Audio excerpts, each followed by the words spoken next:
Conclusão da segunda trilogia.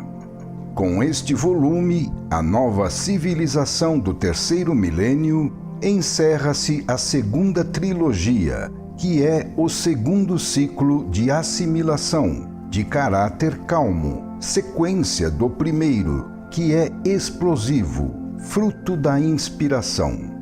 O primeiro ciclo ecoa e ressurge no segundo. Através dos 6 momentos e dos 2 ciclos, assisti à revelação progressiva da minha personalidade. Estas páginas, no fundo, nada mais são do que a história do apocalíptico drama vivido por mim. Que longa e tempestuosa peregrinação! Sem pretensões sistemáticas, narrei com verdade psicológica como se desenvolveu a minha personalidade. Não se diga, porém, que o autor só sabe falar de si mesmo, porque o meu drama é o drama de todos. A vida é uma só, e o meu caminho é também o vosso caminho, o mesmo de todos.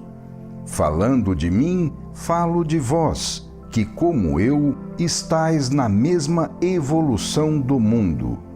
Creio haver vivido a suprema aventura, a aventura mais trágica e tremenda que o homem pode conhecer. Tive a força de dominá-la e contá-la a vós. Mas isso não é tudo. Estou num remoinho imenso, imerso na tremenda voragem da moderna vida humana.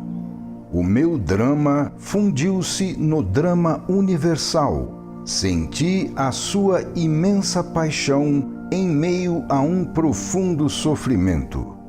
Meu espírito triunfa, mas o corpo está cansado.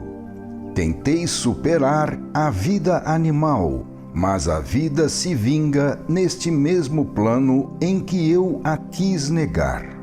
Talvez se aproxime a boa irmã morte, morte para o corpo, vida para o espírito. Talvez esta seja a condição para que eu possa agora ouvir e entoar um canto mais sublime. Levo apenas a mágoa de saber que poderia ter feito mais e não fiz. Não pude fazer porque tive que despender as maiores energias de minha vida na luta pela vida, luta impiedosa, imposta a todos neste inferno terrestre e travada ao lado do involuído. Os auxílios foram raros. Agradeço-os imensamente, mas, em geral, devo bem pouco a meus semelhantes, que só me deram desgostos e sofrimentos. Agora não está falando a sua voz, que tantas vezes guiou minha mão nestes trabalhos, mas sim a minha pobre humanidade abalada. As 2 trilogias têm um mesmo e único motivo dominante, razão pela qual, ao leitor superficial, poderão parecer repetição.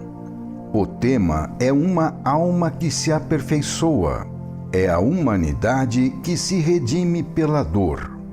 Realizei esta tentativa porque assim me estava determinado. Os tempos modernos têm uma forma própria de martírio incruento. Só Deus sabe se a vitória me sorriu ou se fui vencido, se minha tentativa foi útil ou vã. Em sua imensa piedade, Ele me julgará mais pelo que tentei ou esperei fazer do que pelo que realmente fiz.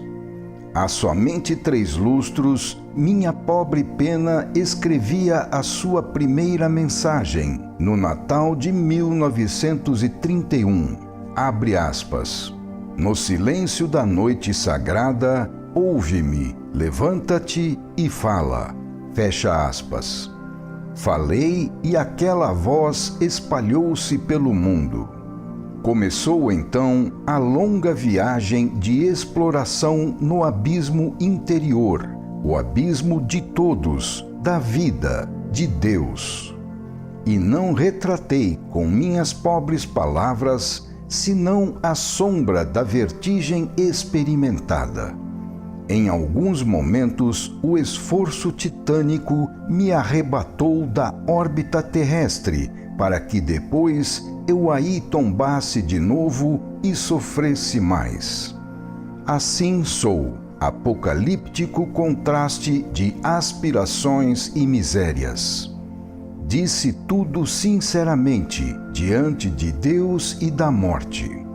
Não tenho culpa que tudo isso possa parecer, à mentalidade moderna, megalomania ou forma patológica de elefantíase espiritual. Neste caso, a vida é assim mesmo. E eu, além de ator, também fui, como quem lê, espectador, e mais do que causá-lo, fui envolto pelo turbilhão do infinito. Vivi a agonia que resulta do tormento de necessitar do impossível e não saber alcançá-lo. Senti em mim o desespero cósmico do ser que quer subir e não sabe. Meu lamento é tão grande como a terra, lamento do homem que procura na dor a sua redenção. É o lamento de Prometeu acorrentado, o lamento de quem traz no coração sublimes sonhos e verifica que a dura realidade cotidiana o desmente sempre. Por isso tudo, o conjunto da presente obra valerá mais pela tentativa do que pelo que realmente foi feito. Isso de meu lado humano. Mas é certo que tal obra foi inspirada e desejada pelo céu. Deus, portanto, conhece os fins e as aplicações futuras a ela destinada. Algumas almas têm uma espécie única de ambição nostálgica da eternidade e não sabem viver senão num esforço contínuo para fazer descer dos céus um raio de luz que ilumine a tenebrosa noite da terra. É a divindade que clama neste inferno terrestre. Embora toda a vida física a desminta, aquela voz continua a clamar, e mesmo que o ser caia, continua clamando. Embora pareça loucura, ela nos convida a nos lançarmos na voragem do mistério, irresistivelmente. É sempre Deus que clama. O absoluto lá está e nos atrai. A ânsia de alcançá-lo nos devora e o sentimos inatingível. O contingente nos acabrunha, nos cerca, nos estorva, nos asfixia. Eis o grande drama. A matéria é inerte e o espírito, em seu desejo de vivificá-la, desce luminoso aos seus escuros antros, mas encontra tamanha escuridão que aí agoniza e parece se extinguir. Mesmo aqui do mundo, a alma ainda ouve o apelo divino e percebe desesperadamente a impossibilidade de responder. Daí nasce o drama da discórdia, mas nasce também o contraste criador. Hoje, meu corpo cansado, ferido pela tempestade, chora a sua catástrofe humana contingente que o Espírito oferece a Deus em holocausto e como Senhor espera com alegria o futuro. Em que forma de vida ressurgirá ele das espirais dessa morte já aceita? A que extremos chegará a grande batalha? Sei bem aonde chegará, como já disse, mas pergunto a mim mesmo para repeti-lo ainda, e continuarei a fazê-lo se permanecer vivo. Poder finalmente ver o mal se precipitar no abismo da autodestruição e o bem vencer. Eis a grande paixão. Com este volume, fecha-se o segundo ciclo de uma tragédia individual na tragédia universal. Enquanto o mundo, em vez de verdadeiramente criar alguma coisa, emprega as suas energias na acumulação de meios materiais para uma ruinosa destruição e na atividade teorética, apenas variando continuamente a estéril disposição de meios já mortos, de resíduos da criação dos gênios, este livro é uma ponte lançada para o infinito. Nele, a atual cultura exterior, a qual, em vez de condenar os instintos inferiores, está a serviço deles e é utilizada como meio para revigorá-los, é substituída por uma cultura de substância, de reerguimento biológico, por uma cultura que tem valor, porque é apta para formar um homem melhor. Ao diabólico esforço das polêmicas corrosivas de palavras contra palavras, à tendência separatista de Satanás, representada pelo espírito de antítese de nossos tempos, pusemos em contraposição um contato mais íntimo com a essência da vida, um espírito construtivo de colaboração e amor. Tentamos reunificar o mundo científico, politicamente fragmentado e dividido, dissecado até as raízes pelo separatismo, desorientado em face das grandes finalidades do ser, buscando levá-lo às fontes da vida e lhe dando novamente o seu verdadeiro significado. Que não mais haja mundos separados, unidades demográficas, circuitos econômicos, disciplinas científicas, afirmações diferentes de Deus dadas pelas religiões. Não mais mundos rivais onde explode o ódio, mas sim a unidade biológica de todos os seres avançando pelo mesmo caminho da evolução, irmanados pelo esforço de redenção, seres amigos, intimamente unidos pelo amor. Uma vida menos hostil, mais ampla, mais franca, mais comunicativa entre seres que se compreendem. Isto quer dizer a abolição de fronteiras, o que significa vitória, libertação e progresso, pois é a unificação que nos faz subir até Deus. Na atual época dos separatistas, verdadeiros filhos de Satanás, esta é a voz dos unificadores, os verdadeiros filhos de Deus. Somente assim a realidade fragmentada poderá reencontrar em nós a sua unidade, e os horizontes de nossa vida poderão se dilatar e descobrir novas praias longínquas e desconhecidas. A vida de hoje adquiriu a trágica sabedoria das grandes horas em que reina a dor.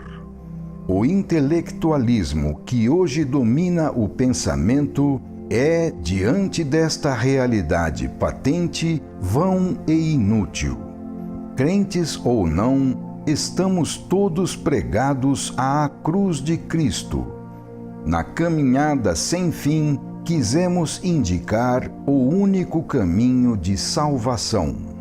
Para aqueles que ainda não veem, concluamos com as palavras de São Paulo, abre aspas, ninguém se iluda, Se alguém dentre vós imagina possuir a sabedoria deste mundo, torne-se louco para se tornar sábio, porque a sabedoria deste mundo é loucura diante de Deus.